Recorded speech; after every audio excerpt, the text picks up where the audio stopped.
Polsek Muara Kuang bersama Satreskrim Polres Ogan Ilir berhasil mengungkap kasus pembunuhan seorang perempuan yang ditemukan tewas di wilayah Rambang Kuang, Ogan Ilir.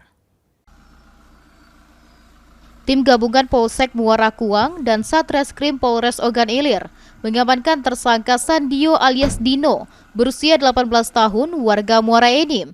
Korban bernama Yusnani, 29 tahun, seorang janda yang sedang hamil 3 bulan, ditemukan tewas tergantung di kawasan Kebun Karet, Desa Tanjung Miring, Rambang Kuang pada 11 Juni 2026. Dari hasil penyidikan, tersangka mengakui perbuatannya dan menyebut korban adalah kekasihnya sendiri. Peristiwa diawali pertengkaran karena permintaan korban untuk dinikahi. Polisi juga menyita sejumlah barang bukti dan masih melanjutkan proses penyidikan. Tersangka kini ditahan di Polres Ogan Ilir dan dijerat pasal berlapis pembunuhan dengan ancaman hukuman maksimal 20 tahun penjara. Siapa yang ngebunuh? Nani, siapa itu? Pacar kau? Jadi untuk tersangka sudah kita amankan atas nama S. Kebetulan S ini adalah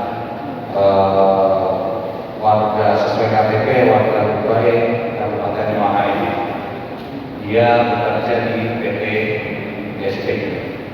Nah, kemudian dia memiliki hubungan dengan korban pacar. Ya. Untuk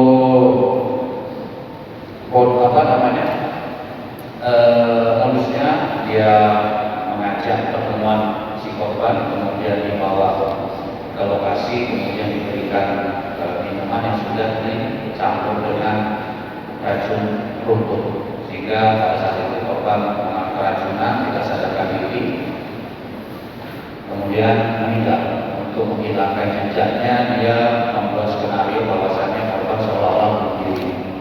Untuk barang bukti yang sudah diamankan ini adalah satu unit sepeda motor milik korban. Ahmad Romawi, PAL TV.